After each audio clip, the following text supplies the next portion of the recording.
महाकाल दोस्तों, मैं योगेंद्र सिंह संगर आपके लिए लाया हूँ नई वीडियो में भारत की ऐतिहासिक लड़ाइयाँ।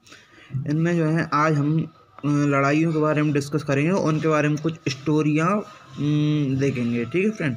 तो सबसे पहली लड़ाई थी तराइन का प्रथम युद्ध, जो कि 1191 में हुआ था, और तराइन का द्वितीय युद्ध 1192 में हुआ था। पहले युद्ध में पृथ्वीराज तृतीय ने मोहम्मद गोरी को हराया था और द्वितीय युद्ध में मोहम्मद गोरी ने पृथ्वीराज को हराया था। तो फ्रेंड आइए हम स्टोरी के बारे में देखते हैं कि ये युद्ध क्यों हुआ था और किस वजह से हुआ था, है ना फ्रेंड।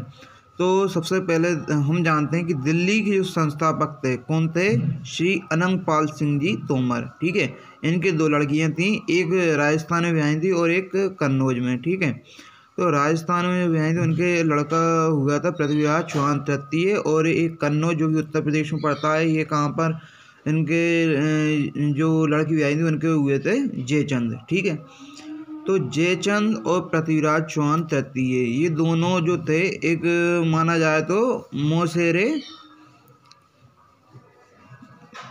भाई थे। ठीक है फ्रेंड, तो ये मौसेरे भाई थे, लेकिन धीरे धीरे ये लोग बड़े हुए और अनंगपाल सिंह तोमर, जिनके कोई जो था लड़कियां थी, लड़का नहीं था, है ना, तो इसकी जो पूरी सत्ता थी वो किसको दी गई है, पृथ्वीराज चौहान तृतीय को, क्योंकि ये छोटे से ही इनके पास रहे थे। सोचो फ्रेंड, यदि एक मौसी के लड़के को यदि नाना जी अपनी पूरी प्रॉपर्टी दे दें और दूसरे को ना दें तो कितना बुरा लगता है। ऐसा ही जयचंद के साथ हुआ।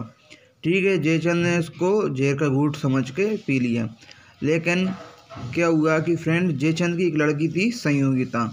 ठीक है, जब लड़की संयोगिता का स्वयंवर रखा था जयचंद ने, ठीक है, तो काफ़ी दूर दूर से लोग, राजा महाराजा आए थे। ठीक है, तो जब पृथ्वीराज चौहान तृतीय ने उसकी लड़की संयोगिता को 20 सभा से भागकर ले गए थे। मतलब कि ये कौन, चाचा श्री हुए, जो कि किसको ले गए, संयोगिता को, जयचंद की लड़की को। जयचंद कुछ नहीं कर पाया और फिर वो आग बबूला हो गया कि अब मैं पृथ्वीराज चौहान तृतीय से बदला लेकर रहूँगा। तो इसको लेकर जयचंद ने जो है बुलाया था किसको, मोहम्मद गोरी को, जो कि एक गजनी का एक शासक था। ठीक है फ्रेंड, ये बेचारे कबीलियाई लोग रहते थे जो बहुत ही कम गरीबी में ऐसे रहते थे, और ये कुछ भी मांस वगैरह खा के अपना जीवन व्यतीत करते थे।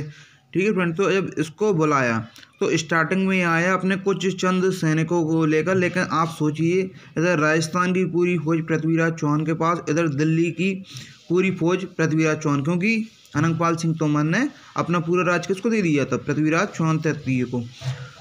तो जब ये पूरी सैनिक और ये कुछ अपने चंद सैनिकों के साथ आया मोहम्मद गोरी, तो स्टार्टिंग में पहला युद्ध हुआ था तराइन का प्रथम युद्ध 1191 में, तो पृथ्वीराज ने मोहम्मद गोरी को हरा दिया था। तो ये मोहम्मद गोरी जो है पिट चुका था काफ़ी बेहतरीन तरीके से, तो ये वापस जाने लगा था अपने शासक। लेकिन फिर जयचंद ने कहा, रुको, आपको हम कन्नौज के कुछ सैनिक और मिला देते हैं और हम आपको फुल सपोर्ट करेंगे, आप दोबारा जाकर लड़िए, हमारा जो है आपको पूरा समर्थन रहेगा। तो फिर हुआ फ्रेंड तराइन का द्वितीय युद्ध 1192 ईस्वी में।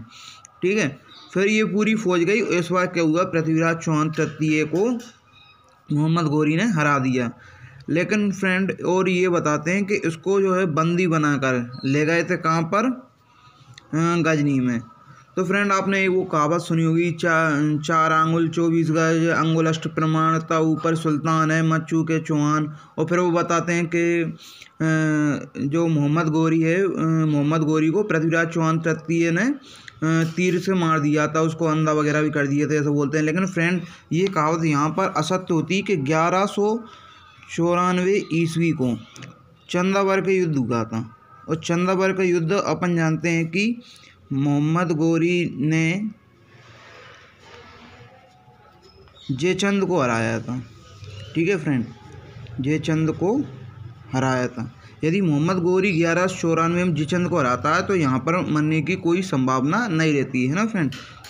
तो 1194 ईस्वी में चंदावर युद्ध में मोहम्मद गोरी ने जयचंद को इसको मार दिया था। आप बोलोगे फ्रेंड इसको क्यों मारने आया था, इसको इसलिए मारने आया था क्योंकि इन दोनों में कंप्रोमाइज़ हुआ था, किसमें, जयचंद में और मोहम्मद गोरी में।